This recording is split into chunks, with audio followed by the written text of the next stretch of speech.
Boxingego here. If you like this video, make sure you hit the like button and also subscribe to the channel and hit the bell icon on the top of your screen to get notified when the latest new content drops. What up, fight world? It's your boy Ego and I'm back with some more boxing. Make sure you guys like and subscribe. Want to give you guys an update. You guys seen the title before I get to that. I did a previous Ego rumor mill video, aka and I told you the Broner Granados card, they were trying to put Charlo versus his mandatory, WBC mandatory, Charles Hatley. That's a Texas versus Texas rivalry and fight. I was at the Charlo versus Charlo versus John Jackson fight live. I covered that particular fight. It was a Showtime triple header with Edislani Lara versus Vanes Matarosen. And after the fight, you had Hatley crash the ring when they were giving the Charlo.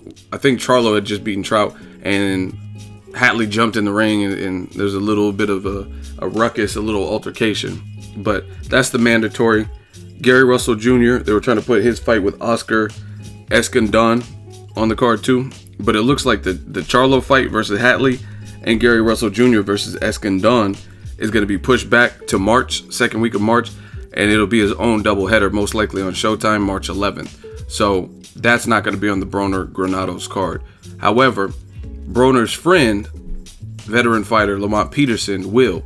BoxRec has already updated it, and from what I'm hearing, he's going to be fighting against Keith Thurman mandatory, David Avanesyan. Now, a lot of people don't know the name David Avanesyan. He's from Russia. He fought last year against Sugar Shane Mosley, and the winner was supposed to get Keith Thurman Porter winner or something like that. And obviously Keith Thurman won the Porter fight, retained his title. Now he's fighting against Danny Garcia. So if my math is correct, the winner of this fight, Lamont Peterson and David Avanesyan, should be in line for a mandatory shot at Danny Garcia versus Keith Thurman winner. So I think Lamont Peterson would be the favorite. So that, I mean, that's cool. That could set up a Danny Garcia rematch. Or, I mean, imagine Keith Thurman versus Lamont Peterson. That's a very solid title defense, especially if Lamont Peterson gets past David Avanesyan, who beat Sugar Shane Mosley. Shout out to my dude Mosley. So I'm looking forward to it. The welterweight division, if people do what they're supposed to, defend their titles, we get the fight like Garcia Thurman. There's a lot of action and there's a lot of ways to mix and match. Now for Lamont Peterson, I've always liked him. I thought he's always been a good boxer. Sometimes he fights a risky fight, sometimes he doesn't. Risky fight, I would say Lucas Matisse, and he got knocked out for it. Risky early, he was trying to like shoe shine, and he clearly wasn't the puncher, and he ended up getting caught, and he never had his legs back. But he also had a risky fight kind of in the Thierry Jean fight. I think he got slapped by his trainer, Barry Hunter, in that particular fight. He was like, stop that horseplay. Stop that. You doing all this extra showboating and stuff. But it's exciting. And I never understood why a fighter as veteran as Lamont Peterson's been in there with some bodies. You know what I'm saying? Pause. Lamont Peterson fought Victor Ortiz on his way up when Victor Ortiz was really considered, you know what I mean, the next big golden boy and stuff like that. He fought him. He fought Tim Bradley. He fought Amir Khan. He fought Danny Garcia. He fought Lucas Matisse, right? He fought Felix Diaz, which was his last fight. So a guy with that type of talent beat Khan. Little bit controversial. Some people didn't like the 2-point deduction in Lamont Peterson's hometown, but he still won on the judges' scorecards in a very fun fight. I watched that fight live, and it was just a fun fight.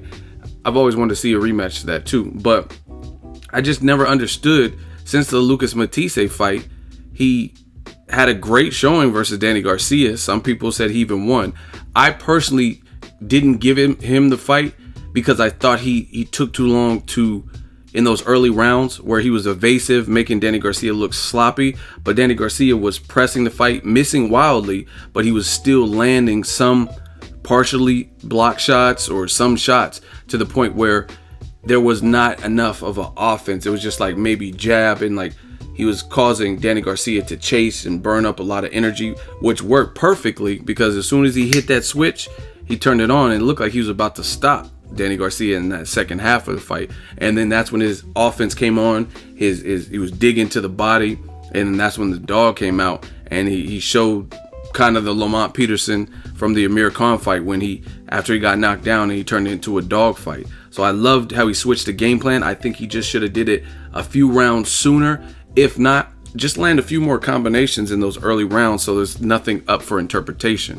But overall, Danny Garcia looked horrible in that particular fight. It was at a catch weight. Danny Garcia was a heavy favorite, so that's why people call him Gift Garcia, because of performances like that in the Herrera fight, right?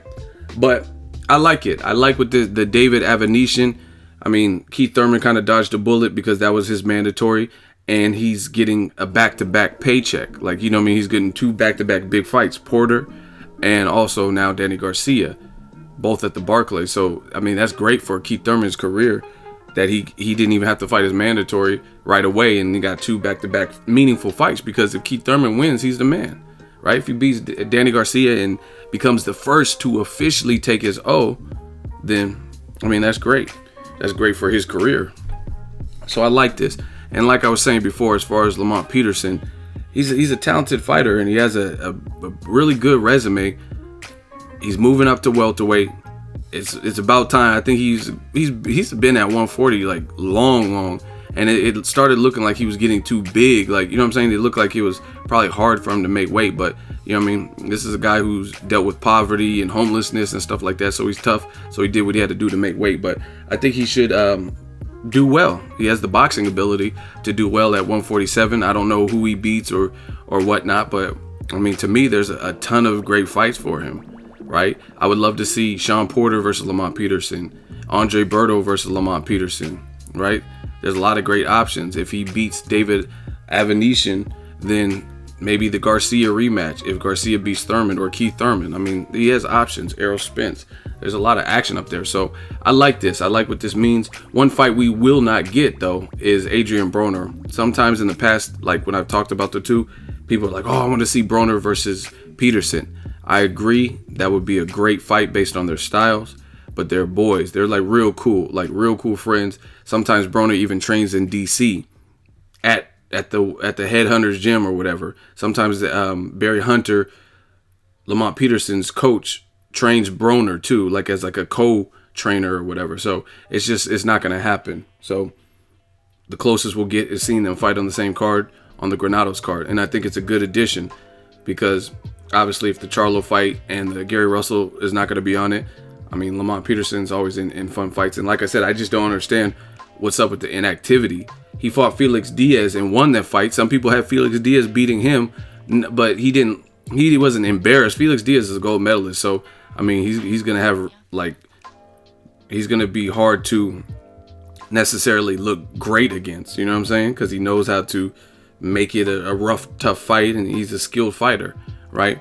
And he beat Felix Diaz on paper. You know what I mean? He won the fight. Some people said, oh, Diaz should have won, but he won the fight. They gave it to him in a close competitive fight. Definitely not a robbery, in my opinion. And I think I scored it. I don't remember, because I think the Pritchard Cologne was on that same card or something. And I remember, I don't know, it was a long time ago. So it was kind of distracting with what happened to Pritchard Cologne. Hopefully he's recovering. But the Lamont Peterson Diaz was a fun fight, an unexpected fun PBC fight, and it made me check for Felix Diaz. But the thing is, Felix Diaz, since the Peterson fight, he's already come back. He's already fought twice. He fought against Sammy Vasquez, who was undefeated, and he became the first to beat him, and he had Vasquez's face looking tore up, right? So he took Sammy Vasquez's O, and then he had like a hometown feel-good fight in the DR, right? So I never understood why Peterson, having all that skill, looks like he's always in shape and stuff, and he has like a good promoter, advisor, or whatever. I never understood why he was not in the picture. You know what I mean? I heard he was moving up. I heard about some behind the scenes fights they were trying to make. I heard like Kell Brook and Peterson, different things like that, but none of that manifested. So I don't know. A guy with the talent of Peterson, he should be definitely fighting more frequently. I don't understand what it is with certain fighters. Keith Thurman fought once in 2016. Peterson fought once. And it's not like they fought late 2016. They fought early. They fought like in the summertime, right? And it's not good for their brands to be doing that. But Broner's fight, I don't think there's any other real big rival cards or anything that night. And that should be a good event. I might even try to go to that. That might be a fun event. the Broner Granados, and I think the main event is going to deliver. That should be a good fight. Broner and Granados have sparred each other. Got some great articles on the website, boxingego.com. Make sure you guys check it out. Shout out to Bakari. We're working hard. That's my writer, and we're getting it done. But Broner Granados card is looking good. Lamont Peterson was added versus David Avanesyan, and it looks like since David Avanesyan is Keith Thurman's mandatory, and Keith Thurman's fighting Garcia, the winner of Garcia Thurman should still have the mandatory of Peterson versus David Avanesyan, I would imagine. Let me know what you guys think of the return of Lamont Peterson. It's been a while since the Felix Diaz fight. Drop it in the comment section. Make sure you share the video, like the video as always. Hate, comment, and subscribe. Till next video, it's Ego signing off. So if you enjoyed this video and want more content like this on the channel, you can show your appreciation by going to the PayPal donate button or the YouTube support button. And you can donate any amount that you feel is equivalent to the value of this video. Much more to come. Thank you guys for your support. Boxing Ego, the future of boxing.